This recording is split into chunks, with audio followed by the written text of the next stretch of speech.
स्त्रियां दुखों में टूटती नहीं बल्कि और मजबूत कैसे हो जाती हैं? हाँ, ये सवाल अक्सर लोगों के मन में आता है। हम देखते हैं कि कुछ स्त्रियां जीवन में वही दर्द सहती हैं जो बाकी लोग सहते हैं।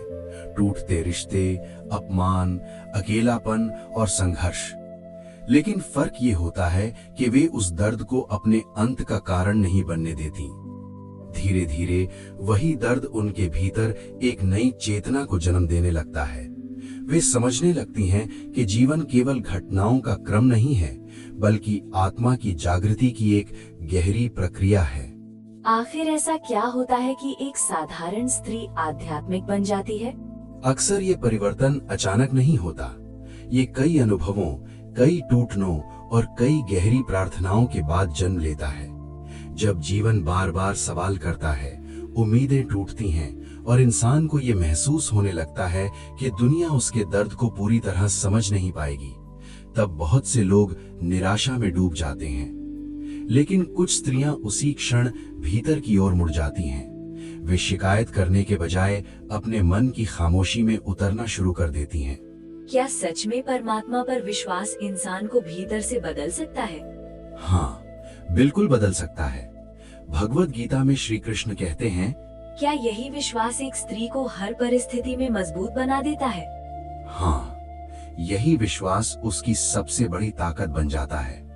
तब वो परिस्थितियों से घबराती नहीं, बल्कि उनका सामना शांत मन से करती है। जीवन के तूफान आते हैं, लेकिन उसके भीतर की शांति स्थिर रहती है। धीरे धीरे उसका मन एक शांत झील की तरह हो जाता है। बाहर चाहे कितना भी तूफान क्यों ना हो, भीतर गहराई में सब स्थिर रहता है।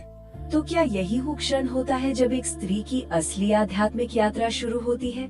हाँ, बिल्कुल। जब इंसान शिकायत छोड़कर सीखना शुरू करता है, जब दर्द को दुश्मन नहीं बल्कि शिक्षक समझने लगता है, तब आध्यात्मिक यात्रा की शुरुआत होती है। और यहीं से एक साधारण स्त्री धीरे धीरे ऐसी शक्ति में बदलने लगती है जो केवल अपने जीवन को ही नहीं, बल्कि पूरे परिवार और आसपास के लोगों के जीवन को भी प्रकाश से भर देती है। जब एक स्त्री आध्यात्मिकता के मार्ग पर आगे बढ़ती है, तो उसके स्वभाव, सोच और रिश्तों में कौन से गहरे परिवर्तन आने लगते हैं और क्यों ऐसी स्त्रियां परिवार के लिए सबसे मजबूत स्तंभ बन जाती हैं। जब एक स्त्री आध्यात्मिक मार्ग पर चलने लगती है, तो उसके स्वभाव में सबसे बड़ा परिवर्तन क्या आता है? हाँ, ये बहुत रोचक बात है। आध्यात्मिक मार्ग पर चलने के बाद सबसे बड़ा परिवर्तन उसके भीतर की प्रतिक्रियाओं में आता है। पहले वही परिस्थितियां उसे बेचैन कर देती थीं, लेकिन धीरे धीरे उसका मन स्थिर होने लगता है। वो समझने लगती है कि हर घटना केवल बाहरी परिस्थिति नहीं है, बल्कि आत्मा के विकास की एक सीढ़ी है। यही समझ उसे भीतर से शांत और मजबूत बनाने लगती है। क्या यही कारण है कि आध्यात्मिक स्त्री कम शिकायत करती है? बिल्कुल, क्योंकि वो ये समझने लगती है कि हर व्यक्ति अपने अपने संघर्षों से गुजर रहा है।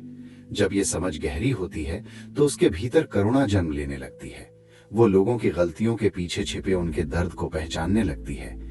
इसलिए वो दूसरों को दोष देने में अपना समय नहीं गंवाती। उसका हृदय धीरे धीरे अधिक शांत, अधिक धैर्यवान और अधिक प्रेम पूर्ण हो जाता है। क्या भगवत गीता में भी इस अवस्था का वर्णन मिलता है? हाँ, श्री कृष्ण ने गीता में इस अवस्था को बहुत सुंदर शब्दों में समझाया है। अर्थात जो व्यक्ति दुखों में विचलित नहीं होता, सुख में आसक्त नहीं होता और जिसने राग, भय और क्रोध को जीत लिया है, वही वास्तव में स्थिर बुद्धि वाला होता है। जब एक स्त्री आध्यात्मिकता की ओर बढ़ती है, तो धीरे धीरे उसके भीतर भी यही गुण विकसित होने लगते हैं। तो क्या आध्यात्मिक स्त्री जीवन को अलग नजर से देखने लगती है? हाँ, बिल्कुल। पहले जो घटनाएं उसे तोड़ देती थीं, अब वही घटनाएं उसे जीवन की गहरी सच्चाइयों को समझने का अवसर देने लगती हैं। वो परिस्थितियों से लड़ने के बजाय उनसे सीखना शुरू कर देती है। धीरे धीरे उसका दृष्टिकोण इतना व्यापक हो जाता है कि वो जीवन को केवल अपने सीमित अनुभवों से नहीं देखती, बल्कि दूसरों के दर्द को भी समझने लगती है। क्या यही समझ उसे परिवार का सहारा बना देती है? हाँ, यही वो शक्ति है जो उसे परिवार का सबसे मजबूत स्तंभ बना देती है। कठिन समय में जब बाकी लोग घबरा जाते हैं, तब वही स्त्री शांत मन से सबको संभालती है। उसकी प्रार्थना घर में शांति लाती है, उसका धैर्य रिश्तों को टूटने से बचाता है और उसका विश्वास पूरे परिवार के लिए आशा बन जाता है। कैसे एक आध्यात्मिक स्त्री धीरे धीरे करुणा, क्षमा और प्रेम की ऐसी शक्ति बन जाती है जो बिना शोर किए पूरे घर और समाज के वातावरण को बदल देती है। आध्यात्मिक स्त्री दूसरों की गलतियों को इतनी आसानी से माफ कैसे कर देती है? हाँ, ये सवाल बहुत गहरा है। जब एक स्त्री आध्यात्मिक यात्रा में आगे बढ़ती है तो वो धीरे धीरे ये समझने लगती है कि हर इंसान अपने अपने संघर्षों से गुजर रहा है।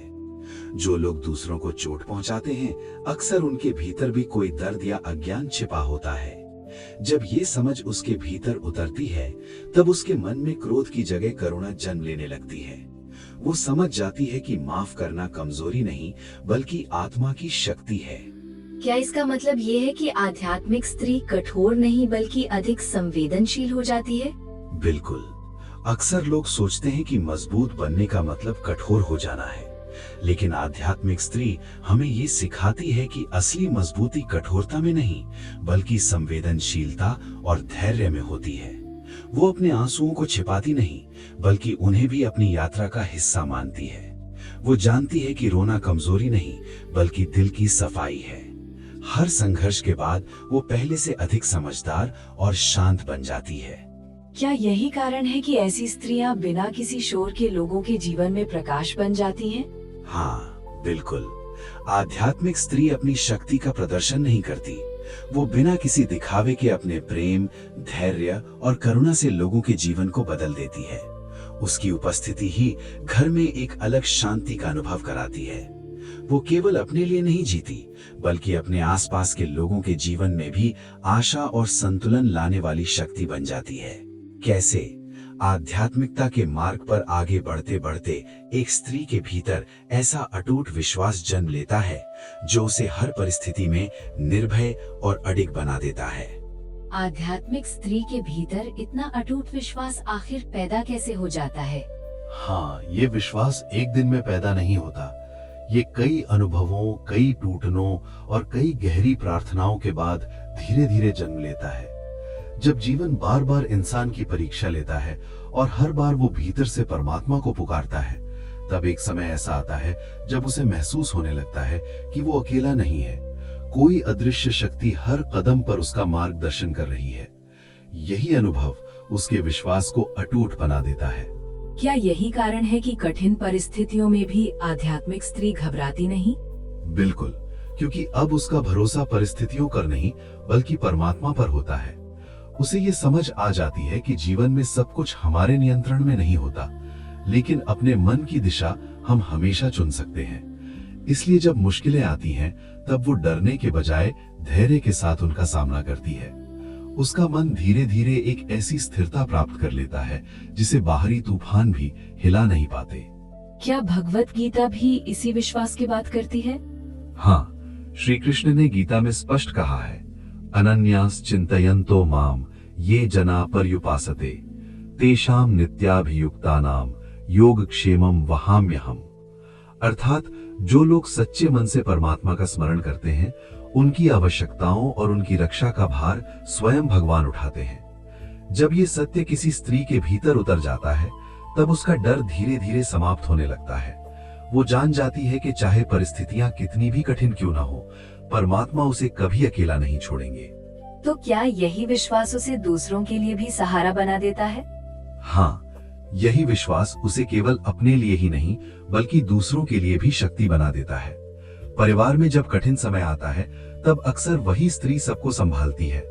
उसका धैर्य घर को स्थिरता देता है, उसकी प्रार्थनाएं घर में शांति का वातावरण बनाती हैं, और उसका विश्वास दूसरों के भीतर भी आशा जगा देता है। क्या यही कारण है कि आध्यात्मिक स्त्री धीरे धीरे पूरे परिवार की शक्ति बन जाती है? हाँ, बिल्कुल। उसकी शक्ति केवल शब्दों में नहीं होती, बल्कि उसकी उपस्थिति में होती है। उसका शांत स्वभाव, उसका धैर्य और उसका विश्वास पूरे घर के वातावरण को बदल देता है। वो बिना किसी प्रदर्शन के सबको जोड़ने वाली शक्ति बन जाती है। कैसे एक आध्यात्मिक स्त्री धीरे धीरे इतनी मजबूत बन जाती है कि जीवन की सबसे बड़ी चुनौतियां भी उसे तोड़ नहीं पाती और वो हर बार पहले से अधिक मजबूत होकर उठ खड़ी होती है? क्यों कहा जाता है कि आध्यात्मिक स्त्री कभी वास्तव में हारती नहीं? हाँ, ये बात सुनने में थोड़ी रहस्यमयी लग सकती है, लेकिन इसके पीछे एक गहरी सच्चाई छिपी है। आध्यात्मिक स्त्री भी बाकी लोगों की तरह दुख, संघर्ष और टूटन से गुजरती है। वो भी रोती है, वो भी दर्द महसूस करती है, लेकिन फर्क ये होता है कि वो उन अनुभवों को अपने अंत का कारण नहीं बनने देती। हर संघर्ष के बाद वो पहले से अधिक समझदार, अधिक शांत और अधिक मजबूत होकर उठती है, क्योंकि अब उसकी जड़ें बाहरी दुनिया की अस्थायी चीजों में नहीं, बल्कि परमात्मा की शाश्वत शक्ति में जुड़ चुकी होती हैं। क्या यही कारण है कि परिस्थितियां उसे आसानी से हिला नहीं पाती? बिल्कुल। जब किसी इंसान का विश्वास परमात्मा से जुड़ जाता है, तब जीवन की कठिनाइयां उसे तोड़ने के बजाय और अधिक मजबूत बना देती हैं। वो समझ जाती है कि हर कठिन समय स्थायी नहीं होता। हर अंधेरी रात के बाद एक नया सवेरा अवश्य आता है। यही समझ उसे धैर्य के साथ आगे बढ़ने की शक्ति देती है। क्या यही आध्यात्मिक समझ इंसान के दृष्टिकोण को भी बदल देती है? हाँ, बिल्कुल। आध्यात्मिक स्त्री जीवन को केवल अपने सीमित अनुभवों से नहीं देखती। उसका दृष्टिकोण धीरे धीरे व्यापक हो जाता है। वो दूसरों के दर्द को भी समझने लगती है। पहले जहां वो किसी की गलती से आहत हो जाती थी, अब वो उस गलती के पीछे छिपे हुए दर्द और अज्ञान को पहचानने लगती है। यही पहचान उसके भीतर करुणा और क्षमा की शक्ति को जन्म देती है। क्या यही कारण है कि उसकी उपस्थिति ही घर में शांति का वातावरण बना देती है? हाँ, यही उसकी असली शक्ति होती है। वो बिना किसी शोर के, बिना किसी प्रदर्शन के अपने प्रेम और धैर्य से पूरे घर को जोड़ कर रखती है। उसका विश्वास कठिन समय में आशा बन जाता है और उसकी प्रार्थनाएं पूरे परिवार के लिए शक्ति का स्रोत बन जाती हैं। धीरे धीरे वो केवल अपने लिए नहीं, बल्कि अपने आसपास के लोगों के जीवन में भी प्रकाश फैलाने लगती है। तो क्या यही वो अवस्था है जब इंसान वास्तव में जीवन को समझना शुरू करता है? हाँ, जब इंसान ये समझ लेता है कि जीवन की असली शक्ति बाहरी दुनिया को जीतने में नहीं, बल्कि अपने भीतर की दुनिया को समझने में है, तब उसकी आध्यात्मिक यात्रा परिपक्व होने लगती है। वो जीत और हार, सुख और दुख, इन सब को केवल यात्रा के पड़ाव की तरह देखने लगता है। कैसे जब किसी स्त्री की जड़ें परमात्मा में जुड़ जाती हैं, तब उसे गिराना लगभग असंभव हो जाता है और वो अपने आसपास के लोगों के जीवन में भी प्रकाश फैलाने वाली शक्ति बन जाती है। जब किसी स्त्री की जड़ें परमात्मा से जुड़ जाती हैं, तो उसके जीवन में क्या बदल जाता है? हाँ, यही वो क्षण होता है जब जीवन की सबसे गहरी सच्चाई समझ में आने लगती है। जब किसी स्त्री का मन सच में परमात्मा से जुड़ जाता है, तब उसका भरोसा परिस्थितियों पर नहीं, बल्कि ईश्वर की योजना पर टिक जाता है। वो जान जाती है कि जीवन में जो कुछ भी हो रहा है, वो आत्मा की यात्रा का एक हिस्सा है। इसी समझ से उसके भीतर एक ऐसी शांति जन्म लेती है जिसे बाहरी दुनिया की कोई परिस्थिति छीन नहीं सकती। क्या यही कारण है कि ऐसी स्त्रियां हर परिस्थिति में धैर्य बनाए रखती हैं? बिल्कुल, क्योंकि अब उनका साहस बाहरी सहारों पर नहीं, बल्कि परमात्मा के विश्वास पर आधारित होता है। जब जीवन में कठिन समय आता है, रिश्तों की परीक्षा होती है और दुनिया समझने के बजाय सवाल करती है, तब भी वो घबराती नहीं। वो जानती है कि हर अंधेरी रात के बाद एक नया सवेरा जरूर आता है। यही विश्वास उसे हर बार फिर से उठ खड़े होने की शक्ति देता है। क्या यही कारण है कि आध्यात्मिक स्त्री केवल अपने लिए नहीं, बल्कि दूसरों के लिए भी शक्ति बन जाती है? हाँ, बिल्कुल। ऐसी स्त्री केवल अपना जीवन नहीं जीती, बल्कि अपने आसपास के लोगों के जीवन को भी प्रभावित करती है। उसका धैर्य पूरे परिवार को स्थिरता देता है, उसका प्रेम रिश्तों को जोड़ता है और उसकी प्रार्थनाएं घर के वातावरण को बदल देती हैं। वो बिना किसी शोर और बिना किसी दिखावे के अपने प्रेम और विश्वास से सबको जोड़ने वाली शक्ति बन जाती है। तो क्या यही जीवन का सबसे बड़ा रहस्य भी है? हाँ, शायद यही सबसे बड़ा रहस्य है।